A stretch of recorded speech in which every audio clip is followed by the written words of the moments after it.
There was a moment in my life where I thought I wanted to be a professional chef. Although I didn't end up going that route because of my love-hate relationship with the high-intensity environment of the kitchen, I still think about it from time to time. And I definitely think about it when I watch The Bear. I've had requests for a video on The Bear since the first episode, and although I wanted to make one, I didn't know where to start until now.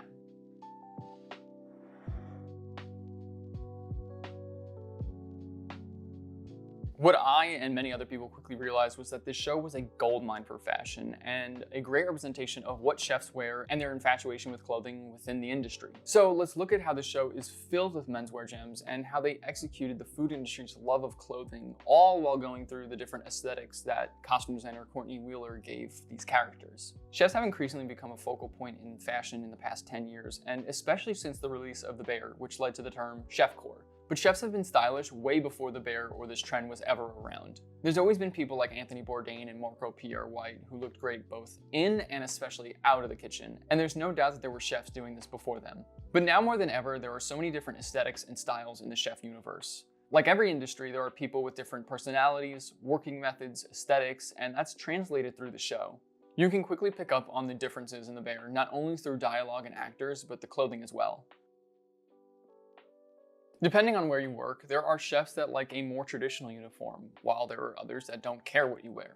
And in between those two, there are thousands of different uniforms. Let's look at Carmy, Sydney, and Ibrahim to see this distinction that I'm talking about. Ibra is very busy and colorful. Sydney adds flair to her uniform where she can, and Carmy keeps it very utilitarian and doesn't change it up. But let's look a little deeper at their uniforms. Ibra's uniform is a colorful patterned short sleeve button-up that changes frequently, paired with some straight fit pants. This is something that would definitely be a no-go for a place like the French Laundry, but he doesn't come from that background. You're sure to see someone like him in your neighborhood bodega or sandwich shop like The Beef. His look is very casual but fun with all the different colors and patterns, and these shirts go a long way when paired with some straight fit denim or chinos. All that's needed is some nice footwear like black leather combat boots or Chuck Taylors, and accessories like a vintage snapback, some jewelry, or even a bandana or a scarf. Now in the first season, Sydney wore a white button-up to work every day, but made sure each was unique from each other in order to show a little bit of her personality and style. She played with the cut, sleeve length, and details from flocked stars to various collars, and even wore an actual chef shirt. By doing this, she's staying true to her CIA training and fine dining background, but also adding her own personality into the uniform. I love all the different details on her shirts because it made a garment that is sometimes looked at as boring, more fun, and exciting with all of these different details. Now her headwear is where she's able to express herself the most. The plethora of amazing scarves and bandanas range from designer brands like Capital to vintage printed scarves like this Calories bandana, and a ton in between, especially food-themed ones. I loved that Wheeler decided to have Sydney's bandanas range in price from $9 to a solid $75. It made her wardrobe feel real for me because this is essentially how I shop. Doesn't really matter about price or the status of a piece. If I like how it looks and it fits me right, I'm gonna buy it and wear it. And it seems like that's kind of where Sydney's at as well. I've been using bandanas and scarves to accessorize a lot of my outfits, albeit in a more like classic Western style or way. But Sydney has some great bandanas and scarves to steal from. Finally, let's look at Carmy's uniform. He stays to a very strict look in the kitchen, which is a white t-shirt, black pants, and black footwear. A modern take on the chef's uniform, which is common in restaurants nowadays. In season 1, he wears 3 different shirts, a Supreme one, a Whitesville one, and the Holy Grail Merz B Schwanen. In season 2 and 3, they ended up sticking with the Merz B Schwanen shirt, which fit him beautifully after being altered, of course. They shortened the length of that Merz tee to show off his biceps better and give an old Hollywood look. Think Brando or Dean. It's a great outfit when done right, especially when you have the body of Jeremy Allen White. The key is to getting your sleeve openings to match your bicep and the length to match your torso. And this is a great lesson to learn, that you should be tailoring your clothing in order for it to fit exactly how you want it to. And I know this can get expensive, so if you're on a budget, then going to places like eBay and thrift stores are great in order for you to get good deals. Back to the uniform, on bottom he wears Dickies and Carhartts, 2 workwear titans that are also seen within the food industry. Many chefs and cooks wear a ton of workwear brands like Stan Ray, Carhartt, and Dickies because they're utilitarian. They're quality products, which is important when you're wearing them 6 days a week, and most importantly, at least for me, they're more comfortable than chef pants. Or so I've heard. I mean, who'd want to wear something uncomfortable for 12 hours straight? Now for his footwear, we often see him in these black Tokyo Super Grip Birkenstocks, keeping with the chef uniform but elevated. Out of the three, Carmy is definitely the most utilitarian because his outfit is functional, he wears it consistently, and it also just works for him. He shows that sometimes all you really need is a uniform in order to look good. But these three weren't the only ones to have their own personal styles in the show. The pastry chef Marcus was first seen in a lot of streetwear like cargo pants, Jordans, and was covered in graphic tees from brands like Off-White, Nike, Aimé Leon Dore, and a bunch more. Throughout the show, his style matured, coinciding with his work ethic. He started to wear a lot more blank tees and focused on other cut and sew garments like relaxed hoodies, rugby shirts, and wore chinos, varsity bombers, and other nice outerwear like this ALD jacket that suited him beautifully. He also changed his footwear from Jordans to New Balances, even wearing a pair of the ALD New Balance Rainer boots. Of course, he stayed wearing his ribbed beanies, but he also wore these retro bowl baseball hats and even wore a bucket hat at one point. This style change felt like a nod to Black Ivy because a lot of these pieces are seen within that aesthetic, and it also felt like a more refined wardrobe as well as mindset, and I think Wheeler did a phenomenal job at using the clothing in order to help show his character arc. And speaking of character arcs, throughout season 1 and most of season 2, Cousin Richie is stuck in the 80s with his Adidas track pants, high top sneakers, as well as his black leather members only jacket that had some insane shoulder pads. It all stunk from the 80s and was a perfect symbol of where he was at both emotionally and mentally.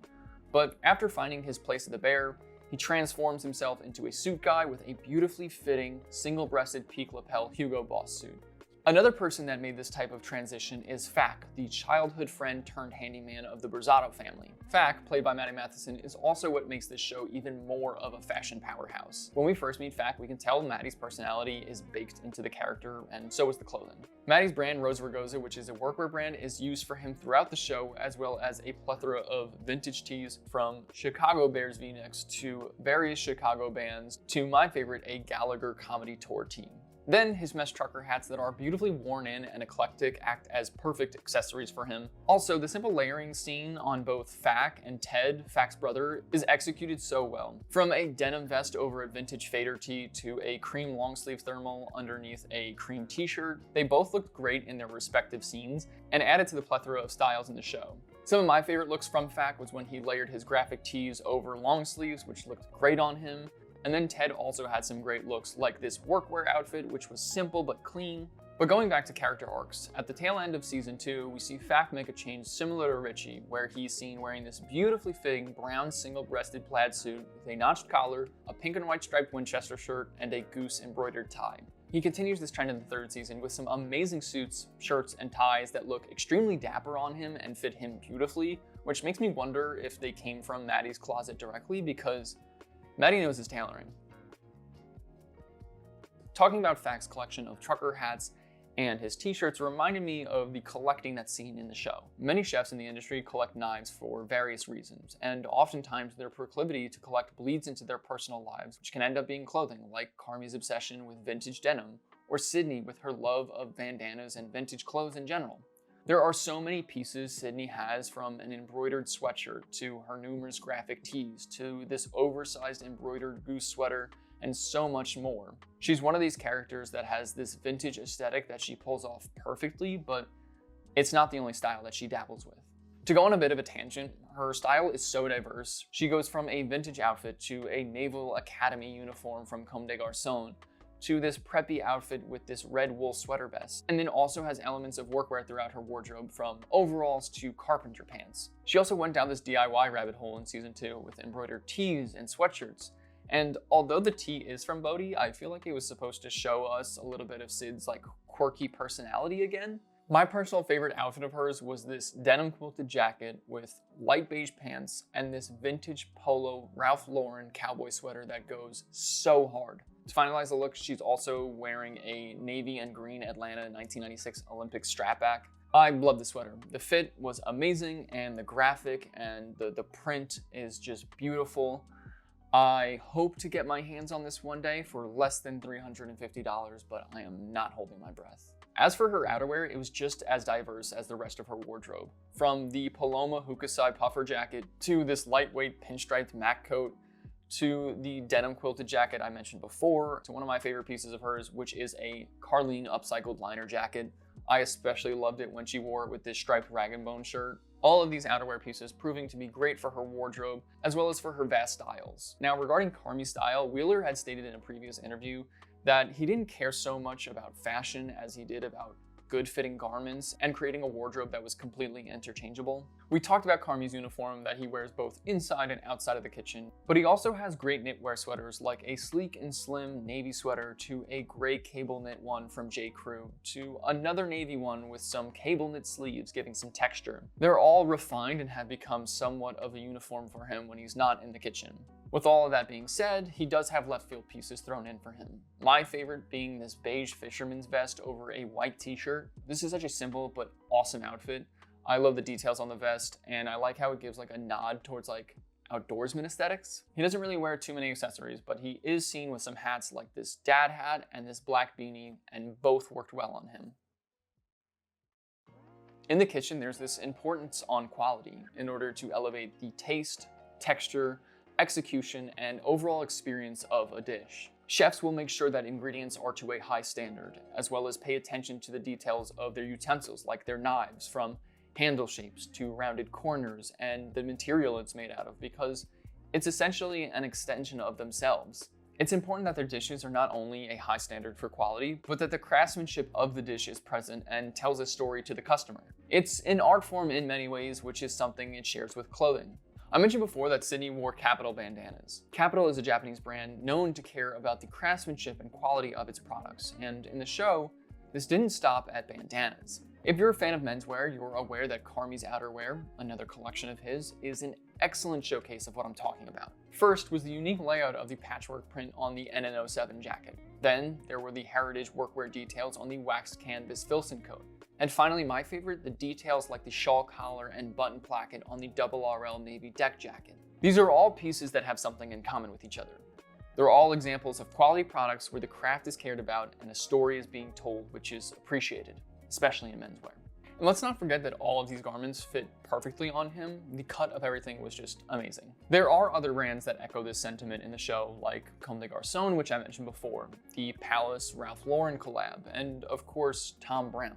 But there are so many others. Like I mentioned before, it's the details that are often important to chefs, which is why it makes sense that Carmy would gravitate towards these pieces. Now, some people may question the validity of a TV show where the chef buys a $700 jacket and wears a $80 t-shirt to work. And others have pointed out that there are people like Marcus wearing high-end streetwear brands when these guys are supposed to be working at a failing business. One thing I'll say about that is that there are chefs like Endo Kazutoshi or Wong Chul Park and Jackson Boxer who wear brands like Paul Smith, Supreme, APC, and Theory, both inside and outside of the kitchen, albeit some brands more than others inside the kitchen, of course. And I forgot who said this, but I remember reading a chef talking about how he spends his money, and he said that he didn't go on vacations or spend money on extravagant dinners, and instead he bought clothes. So while I don't think it's out of the realm of possibility that he would buy a RRL jacket, he might be the only one wearing a Merz B Schwanen t-shirt to work.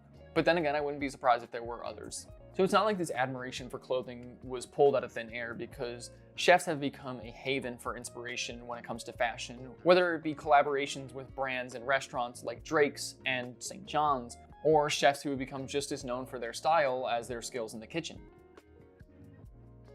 Lastly, something that's been well documented for quite some time now in the food industry is the link between chefs and watches. The prop master for the show, Laura Roper, said in an interview with GQ that their watches are used as tools in the kitchen, keeping track of time, and also serve as a status symbol in order to show that they've made it in their industry. There was Luca with his Omega Seamaster Aquaterra, Marcus with his Tissot Gentleman Powermatic, a gift he got himself, as well as Chef Terry's Rolex Submariner.